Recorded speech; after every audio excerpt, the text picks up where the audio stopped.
Bonjour les amis, dans quelques heures, je prends ma vieille voiture et je vais voir mes copains les gendarmes pour savoir ce qu'ils me veulent. Et c'est promis, demain je vous dirai tout. Je vais pas faire mes vidéos que là-dessus parce que vous allez vous lasser. Puis il y a plus important, mais je vous tiendrai au courant.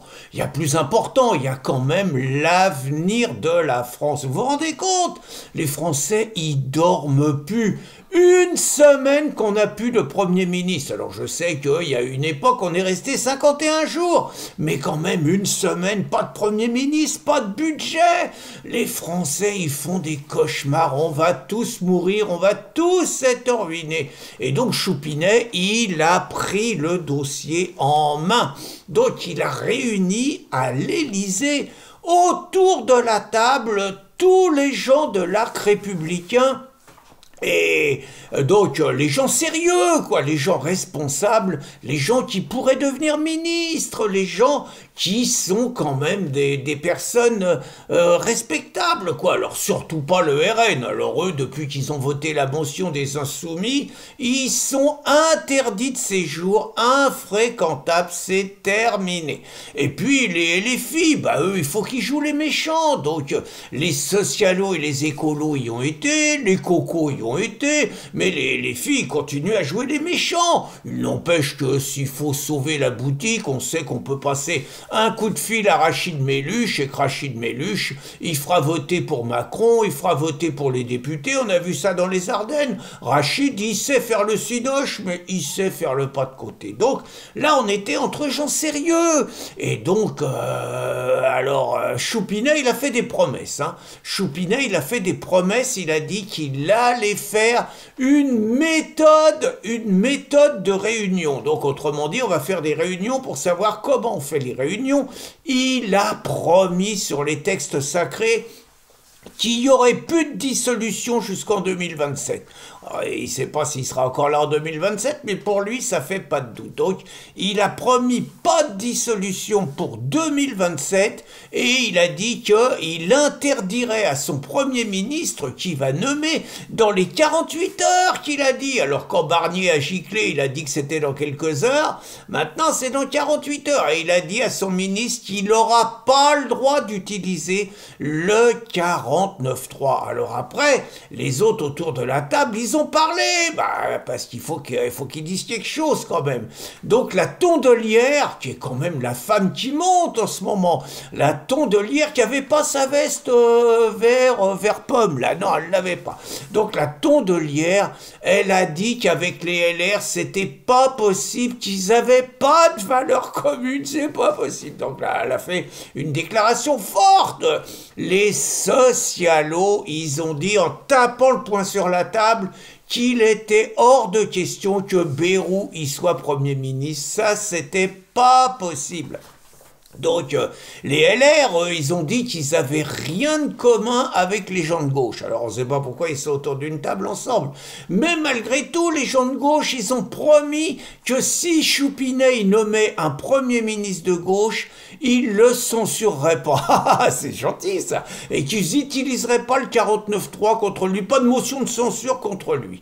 Bref, tout le monde y s'est quitté et personne n'a compris ce qu'il en était sorti, parce que ça paraît un fourre-tout indémêlable. Le vrai bordel, c'est, bon, en gros, est-ce qu'ils font péter le nouveau Front Populaire? Et est-ce que Rachid Méluche se retrouve tout seul? Et est-ce que les écolos, les socialos, les cocos vont à la soupe? C'est la seule question, quoi. Et est-ce qu'ils peuvent aller à la soupe sans paraître trahir leurs électeurs et sans paraître trahir la gauche? Voilà, en gros, la salade qui sont en train de discuter. Ce qui passionne les Français, Et pour que les Français, ils comprennent tout, parce qu'on est un peu cons quand même, nous, ils ont fait une émission spéciale hier sur BFM, où ils ont invité toutes les pointures à venir nous expliquer c'est quoi les enjeux pour la France. Alors, il y avait les bons, il y avait Manon Aubry. Oh, Manon, je l'adore, moi, vous savez. C'est la nana qui fait des grands discours contre van der Leyen à l'Union européenne, au Parlement européen, et quand Ursula elle est élue, elle lui saute au cou et elle lui roule un patin. Manon, c'est une opposante de compétition. Alors ils nous ont amené Jérôme Dietsch aussi, Jérôme Dietsch, PS, Alors lui, c'est un cas aussi, un ancien pote à Rachid. Maintenant, ils sont fâchés parce que Jérôme Yedge, son père, c'était le chef de la communauté israélite de l'Essonne, et Jérôme Yedge, il est juif, donc il est quand même un peu embêté par les positions de la gauche sur Israël-Palestine. Mais bon, il avait été expliqué aux juifs dans un rassemblement qu'il les comprenait. Il s'est fait siffler, évidemment, parce que les mecs savaient qu'il était à la NUPES. Donc Jérôme, il était là quand même. Et puis il y avait Sandrine, celle qui nous a raconté quand même, juste hier, que Boualem Sansal, c'était bien fait pour lui s'il était en tôle, parce que ce salopard, il avait osé dire du mal de l'islam. Puis il y avait Charles Amédée de Courson, alors lui, il a eu son heure de gloire quand il a fait voter avec Lyotte, là, un machin un peu bizarre, il a fait voter contre le projet immigration de Darmanin. Bon, ça s'est arrangé par la suite, Charles Amédée, il est un peu bizarre, mais mec, une pointure, il est député depuis au moins 40 ans.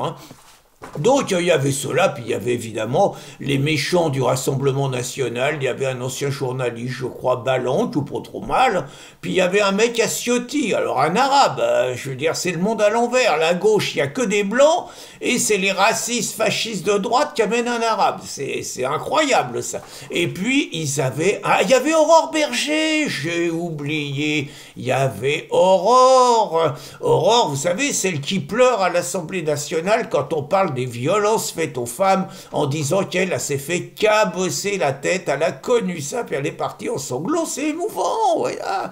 Et puis surtout, bon, la connerie, l'erreur de casting, là, je sais pas, le Benjamin Duhamel qui animait l'émission Ce qui a pris, il nous a invité Sarah Knafo. Et je suis désolé, mais Sarah, elle a mis le bordel, assez mal tenu, je vais vous expliquer ça. D'abord, c'est tenu. Alors, je sais bien que maintenant, toutes les femmes politiques, elles sont en pantalon. La seule qui reste en robe, c'est Sarah. Il faut reconnaître que la Sarah, à chaque fois, elle nous sort des tenues de combat. Waouh!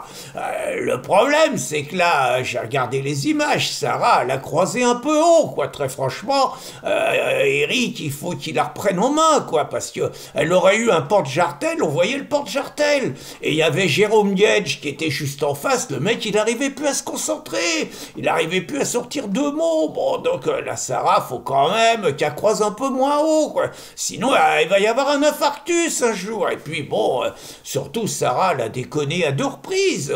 La première, tout le monde on se faisait les petites pignes amicales, mais tout le monde disait que tout le monde se tenait bien, voilà, tout le monde se tenait bien. Puis Sarah, elle a commencé à nous raconter son histoire quand elle était dans le 9-3. Bah oui, il y a Bardella et Sarah qui ont vécu un tout petit peu dans le 9-3, tous les autres, ils n'ont pas trop vécu par là. Hein.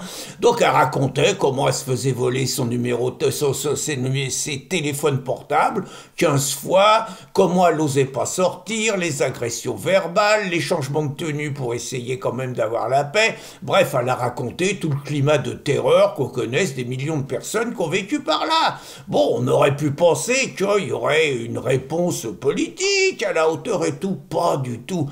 Ils ont lâché le pitbull Manon, et là, la Manon Aubry, elle était déchaînée. Alors, avec un vocabulaire fourni, hein, elle a dit à peu près une fois tous les 3 mots le mot raciste, le mot fantasme, elle a dit que Sarah, elle instrumentalisait le droit des femmes pour attiser la haine contre les immigrés. Ça, c'est pas bien, Sarah. Hein. Et puis, Manon, elle n'est pas un coup de pute près. Elle a dit qu'Éric Zemmour, il était poursuivi pour agression sexuelle. Ce qui est complètement faux. Mais elle balance ça, puis Olivier Duhamel, il contre pas, rien, il laisse balancer une saloperie comme ça. Or qu'on se rappelle quand même qu'il y a 8 gonzesses qui ont dit qu'Éric les avait agressées sexuellement quand il a annoncé sa candidature, et qu'il n'y a jamais eu de suite judiciaire. Hein. Mais l'autre, elle balance ça sur le plateau, vous voyez, quand même, belle méthode de pute quand même. Hein. Donc, Donc déjà, première remise, elle s'est fait remettre en place, la Sarah. Puis alors la deuxième, alors là, je vous fais voir le truc. Elle a engueulé tout le monde. Elle a dit que les députés, c'était des bons à rien, qu'ils étaient incapables de sauver la France, qu'ils servaient à rien, que pendant qu'ils faisaient leur cinoche, leur spectacle, leur marchandage à 2 balles, la France était en train de se noyer, et qu'ils étaient incapables de voter des lois pour protéger les Français, que c'était des inutiles, qu'ils n'étaient pas à la hauteur de la situation et que ça la rendait malheureuse de voir le pays crouler. Alors là, tout le monde y est tombé dessus. Populiste, extrême droite, vous aviez qu'à vous faire élire. Elle a réconcilié tout le monde contre elle, la Sarah, ce qui à mon avis était un peu l'objectif. Même le RN, ils étaient un peu agacés quand même, mais bon. En attendant, la Sarah, si elle ne se tient pas mieux à table, il faut pas qu'elle s'étonne de ne pas être invitée aux 20h de TF1 ou de France 2. En attendant, faut reconnaître qu'à chacune de ses interventions, la Bougresse est vraiment excellente. Bonne journée les amis!